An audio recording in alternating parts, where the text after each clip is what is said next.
জগন্নাথদেব উঠে পড়েছে, দেখতেই পাচ্ছেন। আর এই যে আমার ছেলে আজ অনেক দিন পর একটু বেলা করে শুচ্ছে, মাসিও চলে এসছে। নমস্কার, নতুন একটা ভিডিও নিয়ে চলে আসলাম। উঠে পড়েছি, ফ্রেশ হয়ে গেছি, বললাম মাসি চলে এসছে। এই মাসি ঢুকছে, জাস্ট এখন 9টা বাজে। তো উঠে ফ্রেশ হয়ে এখনও যাইনি রান্নাঘরে, কিছু করিনি এখনও রান্নাঘরে গিয়ে। একটু দেরি করেই উঠলাম, রোজই তো তাড়াতাড়ি করে উঠে পড়ছিলাম ছেলের জন্য। তো আজকে একটু বেলা করে, আর রোদ্দুর উঠেছে। কালকে যা বৃষ্টি দিয়েছিল, যা না না তুমি চলে যাও। তো যা রোদ্দুর মানে যা বৃষ্টি গতকাল আরম্ভ হয়েছিল, তো ভেবেছিলাম মনে হয় এটা টানবে। তো যাই হোক, আজকে রোদ্দুর দিয়েছে, জামা কাপড়গুলো একটু ভালো করে শুকাতে পারবো। কালকে খুবই মানে ঘরে ঘরে করে, তখন তো বেলার দিকে মানে দুপুরের পর থেকে একটু রোদ্দুর দিয়েছিল, যতটুকু তাতে শুকিয়েছে। তারপরে আবার বিকেলের দিকে আবার ঘরেই মেলে দিয়েছিল। তো যাই হোক, আজকে সকাল থেকে তাহলে একটুখানি কাছাকাছিগুলো আজকে একটু বেশিই পড়েছে। তো চলুন, এখন দিন তো শুরু হলো। রান্না বলতে গেলে তো জানেন শুক্রবার করে আমাদের কী রান্না হয়।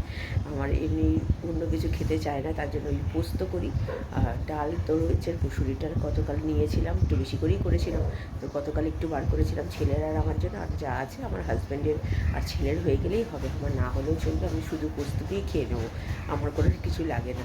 আর একটু পাঁপড় ভেজে দেবো, তাহলেই হয়তো ওদের হয়ে যাবে। আর আমার আর পাঁপড় লাগবে না, ওই দিয়ে হয়ে যাবে। তো চলুন, আমি আলুগুলো কাটবো, আগে একটু চা করে চা খাই। তো আমি আবার পরে আসছি, সব ছেলেকে পরে তুলবো। বসিয়ে দিয়েছি আমার হাজব্যান্ড তো খাবে না চা। তো ছেলে এখনও ওঠেনি, 9টা বেজে 10:30 বাজে। আর এখানে দুধ বসিয়ে দিয়েছি জাল দিতে মানে পুরনো দুধই। তো চলুন, আদা দিয়ে দিয়েছি, এবার দেবো হচ্ছে চা পাতা দিয়ে দিয়েছি। এবার এটা ভালো করে একটু ফুটে যাক, আমি নামিয়ে ফেলবো। আর রোদ্দুর দেখুন, ফটফটে রোদ্দুর উঠেছে। আর ওইদিকে মাসি কাজ করছে। চলুন এবার নামিয়ে ফেলি।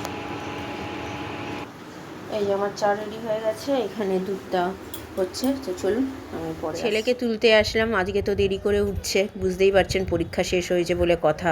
তো আজকে আন্টিও নেই, সব ছুটি, তার জন্য দেরি করে 10টা বেজে গেছে। আমি ডেকেই যাচ্ছি, উঠতে চাই না, তারপর জোর করে তুলে এই উঠছে। তো আমি যাব এবার রান্নাঘরে গিয়ে, কোটাকুটি এখনও হয়নি, মাসি কাজ করে চলে গেছে। তো আমি এগুলো করে রান্নায় হাত দেবো। আজকে বলতে গেলে পোস্ত করব, আর ভাত আর করবো, পাঁপড় ভাজবো। তাহলে আমাদের জলখাবার পরোটা, আর নতুন যে দোকানটা সেই দোকান থেকে নিয়ে এসছে আমার হাজব্যান্ড। তো ওইটাই খাচ্ছি। এখনও আলু কাটা হয়নি, এখানে ভাতটা বসিয়ে দিয়েছি, ততক্ষণ ভাতটা হতে থাক। তো আমার হাজব্যান্ডকে দিয়ে দিয়েছিলাম, খেয়ে নিয়েছে। 11টা বাজে, এখন আমার কোটাকুটি কিচ্ছু হয়নি, রান্না দেরি হয়ে গেল ছেলেকে তুলতে।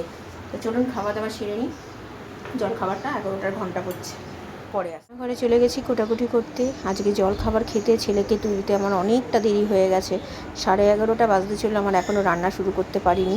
তো যাই হোক, এখানে কোটাকুটি করছি বলতে গেলে শুধু আলু পোস্ত ঝিঙে দিয়েই করব, আর কিছু করছি না। ডাল তো রয়েছে, ডাল যা আছে আমাদের 3 জনের ভালো মতোই হয়ে যাবে।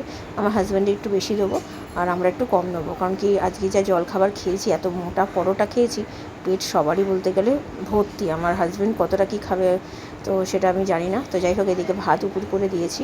তো এদিকে ঝিঙে বললাম না, একটা ছোটো দেখেই ছিল, সেটা আমার হাজব্যান্ড যেহেতু পছন্দ করে ঝিঙে পোস্ত, মানে আলু ঝিঙে পোস্ত, তার জন্য ঝিঙেটা দিয়ে দিলাম, নাহলে নষ্ট হয়ে যাবে। তো চলুন, এদিকে কোটাকুটি কমপ্লিট, রান্নাটা সারি আগে, ছেলেকে বললাম স্নানটা করতে চলে এসেছি। ওইদিকে মায়ের সাথে ফোনে কথা বলতে বলতে কোটাকুটিগুলো করছিলাম, মানে রাস্তার দিকে। তো ওইদিকে দেখতে পাচ্ছেন গোটা কী বলে, কালো জিরে ফোড়ন দিয়ে তেলেতে দিয়ে দিলাম হচ্ছে পুরো আলুগুলো, আর ঝিঙেটা, আর লঙ্কা দিয়েছি, কাঁচা লঙ্কা ভালো করে ভেজেছি। আর ছেলেকে বললাম না স্নান করতে যাওয়ার কথা, তো যাইনি। এখন বললাম যা জল ভরে নেই, তাহলে খাবার জলগুলো আমি এদিকে কাজ করছি, বোতলগুলো খালি আছে। আজকে তো সকালবেলা উঠিনি, তাই ভরা হয়নি, আর আমি সময় পাইনি করার। তো যাই হোক, এখন ছেলে ভর্তি করে রাখছি। আমার হাজব্যান্ডের স্নান হয়ে পুজোও হয়ে গেছে, এবার মানে পুজো শেষের দিকে বলতে গেলে। তো এখানে হলুদ দিয়েছি, নুন দিয়ে ভালো করে ভাজা করেছি, করার পরে জল একটু মিষ্টিও দিয়েছিলাম পরিমাণ মতো দিয়ে, দেখলাম জল দিয়ে দেখলাম ভালো মতো সেদ্ধ হয়ে গেছে। পোস্তটা একটু বেশিই দিয়েছি। আর জানি না মিক্সিটা হলো তো, আবার দেখি পরের দিন করতে গেলে আবার হবে কি না, মনে হচ্ছে কিছু একটা প্রবলেম হয়েছে, দেখাতে হবে মনে হচ্ছে মিক্সিটা। আর বললাম না ডাল আছে, এই যে ডালটাকে গরম করে নিলাম, আমার হাজব্যান্ড তো খেতে বসবে।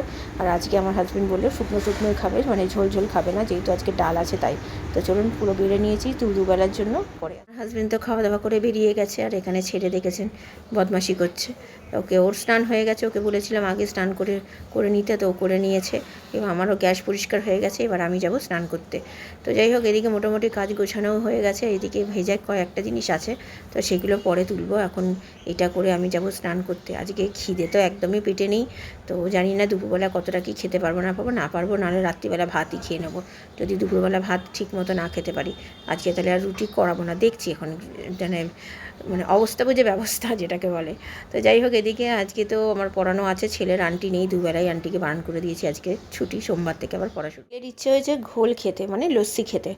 তো দোকানে তো কিনতে পাওয়া যায়, আমার হাজব্যান্ড এর আগে একদিন এনেছিল, 2 দিন আগে, তো স্ট্রবেরি লস্যি।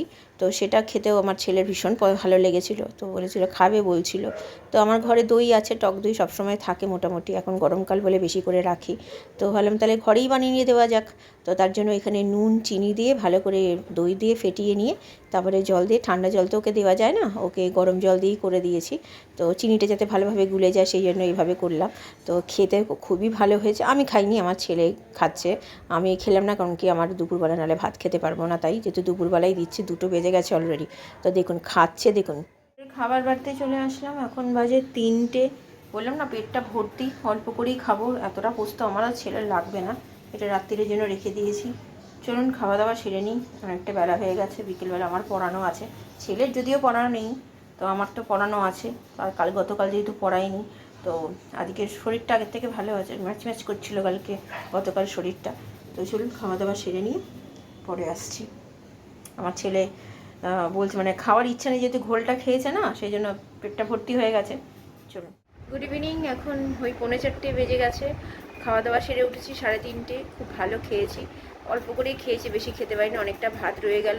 কালকে অল্প করে ভাতই করব, আমার রাত্রিবেলা ভাত খাবো না, আমার একটু ডাল নেই, শুধু শুধু পোস্ত দিয়ে খেতে ভালো লাগবে না, তো তার জন্য রুটি খেয়ে নেবো রাত্রিবেলা। আর কালকে ভাতের চালটা অল্প করে নেবো, তাহলে আমাদের সকালবেলাটা হয়ে যায় ভালো মতো।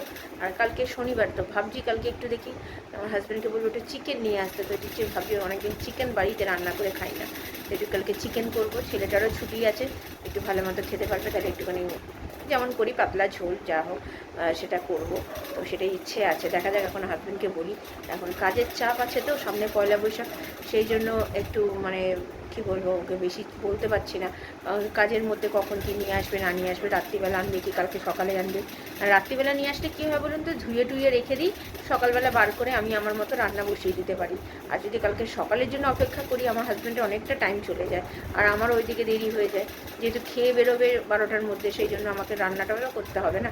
তো দেখি, বলে দেখি কখন কী নিয়ে আসে না নিয়ে আসে। তো ঠিক আছে, চলুন আপাতত এখন একটু রেস্টে, আমি পরে আবার বিকেলে আসছি। ছেলে সন্ধে দিতে বসে গেছে, দেখতেই পাচ্ছেন 6:45 বাজে। আমার স্টুডেন্ট চলে এসছে, একটা স্টুডেন্ট এসছে, আরেকটা স্টুডেন্ট আসেনি, তো জানি না কেন আসলো না। আরেকটা স্টুডেন্ট তো বলেই তো ছিলাম পড়াবো, তো যাই হোক, তো এখন পড়াতে বসে গেছি। ছেলে সন্ধেটা দিয়ে দিয়েছে, কারণ মাসি কাজ করে চলে গেছে, আর রুটির মাসি এখন রুটি করছে। চলুন পরে আসছি। দেখতেই পাচ্ছেন চিপস কিনে নিয়ে এসছে, আমার হাজব্যান্ড এসেছিলো প্রত্যেক দিনের মতো, এসে পাপার কাছ থেকে নিয়ে আমাকেও চিপস দিয়েছে, ও নিজেও খাচ্ছে। 2টো চিপস এনেছে, একটা আমি দিয়েছি, একটা ওর পাপা দিয়েছে টাকা। তো আমার স্টুডেন্ট এসেছিলো, এসে পড়ানো হয়ে গেছে, ছেড়ে দিয়েছি। তো এখন একটু ডোরেমন দেখি, আমার কাজ আছে আজকে, আইবুড়োটা করব। আইবুড়ো যে আগে রুটি করতো, তার দিদিটাকে ফোন করে বললাম আসতে, তো আসবে। আর বললো কি প্রসাদ দেবে, তো কি প্রসাদ, কি সন্ন্যাসী নিয়েছে ওর মানে বোন, তো তার জন্য ওই প্রসাদ দেবে। চলতে ছেড়ে দিয়েছি, তো জামা কাপড় ভেজাতে চলে আসলাম, নিয়ে তারপরে একেবারে ঘরে ঢুকবো বলে। তো আর ওখানে গ্যাসটা, রুটি তো মাসি করে দিয়ে চলে গেছে, তো রুটির গ্যাসটা পরিষ্কার করা হয়নি, তো উনি তো পরিষ্কার করে যাই জানেন, তাও আমি রোজকার একই কথা বলি যে রোজই পরিষ্কার করি, তো এটা করে নিচ্ছি। করে নিয়ে এটা করতে করতে দেখলাম আমাদের যারা আগে রুটি করতো, সে তার দিদিটা এসছে ওই আমার আইব্রো করবে বলে, তো ওই যেটা করা হয়ে চলেও গেছে। এই যে প্রসাদ দিয়েছে, আর এই আমার ছেলেকে একটা লিটিল হার্ট দিয়েছে, যখনই আসে কিছু না কিছু দেয় ওর দিদিটা। তো যাই হোক, প্রসাদটা খাই চলুন, আর লিটিল হার্টটা আমার ছেলের জন্য রেখে। চিপসটা কেমন খেলি? আমাকে তো পরের চিপসটা একদম অল্প দিলি, হ্যাঁ, নিজে তো বেশি করে খেয়ে নিলি। অনেকটা রাত্রি করে আসছি, 9টা বাজতেই চললো। দেখতেই পাচ্ছেন পুরো লাল হয়ে গেছে, আইব্রো করেছি, করে দিয়ে গেছে, তো আগেই বললাম। তো খুব ভালো করে আইব্রোটা, তাই জন্য এনার কাছেই সবসময় করি। তো 1 মাসের বেশি হয়ে গেছে করার কথা, মানে করতাম না। রোববার দিন একটু বেরোনোর প্ল্যানিং আছে, যেহেতু কেনাকাটা কিছুই হয়নি। আর একটু ভ্রু প্ল্যাকটা না করলে না দেখতে কেমন বিশ্রী লাগে, তো সেই জন্যই ভ্রু প্ল্যাকটা করলাম। আর তো আমাদের সামনে পয়লা বৈশাখ, তার জন্য। তো চলুন, রাত্রিরে তো পোস্ত দিয়ে রুটি খাবো, আমি আবার পরে আসছি। খাবার বেড়ে নিলাম, এই যে ছেলের খাবার এটা। এখানে তো সব পরিষ্কার হয়ে গেছে, আগেই দেখিয়েছি। তো ছেলেকে খাইয়ে দিই, 10টা বাজে, ওর খিদে পেয়ে গেছে। যেহেতু সন্ধ্যেবেলা একটা চিপস খেয়ে রয়েছে, দুধ বিস্কুট কিছু খেলো না। ওর পাপা এসেছিলো, পাপার কাছ থেকে নিয়ে চিপস কিনে খেয়েছিল। তো আর আমি একটা দিয়েছিলাম কিনে। তো যাই হোক, চলুন একটু খাইয়ে দিই। আমার হাজব্যান্ড আসলে আমি আরও একসাথে খাবো। তো চলুন পরে আসছি। রাত্রিরের খাওয়া দাওয়া তো হয়ে গেছে অনেকক্ষণ, এখন বাজে 12টা 20। তো ভালোই খেয়েছি রাত্রিরে। কী বলে, পোস্ত দিয়ে রুটি। আজকে রাত্রিবেলা আমার ছেলে একটু বকা খেয়েছে আমার কাছে। এত মোবাইল ছুটি বলে এত মোবাইল দেনে, 2টো মোবাইল আমার। তো 2টো মোবাইল, মানে এটা একটা একবার ছাড়ছে, ওটা একবার দেখছে। তারপরে তো টিভি আছেই, মানে টিভি চলছে, তার সাথে এটাও চলছে, তার জন্য আমার কাছে একটু বকা খেয়েছে। তো যাই হোক, এখন বকা টকা দিয়ে একটু আদর টাদর করলাম, এখন ঠিক আছে। তো আজকে একা একা খেয়েছে। আমি তো যখন দেখালাম, খাবার বাড়তে গেলাম, আমি খাওয়াতে বসেছি, তখনই ঘটনাটা ঘটেছে। তো তারপরে ও একা একাই খেয়েছে, আজকে আমি আর খাইয়ে দিইনি রাগেতে। তো ঠিক আছে, চলুন, মোটামুটি সব কাজ গোছানো হয়ে গেছে। জামা কাপড় ভেজানো, চাল ভেজানো হয়ে গেছে। কালকে একটু চিকেন রান্না করবো, আমার হাজব্যান্ডকে বলেছি কালকে সকালে এনে দেবে। তো ভিডিওটা তাহলে আর বড় করছি না, ভালো লাগলে লাইক শেয়ার সাবস্ক্রাইব করবেন। কালকে নতুন একটা ভিডিও নিয়ে চলে আসবো। আপনার ভালো থাকবেন, সুস্থ থাকবেন।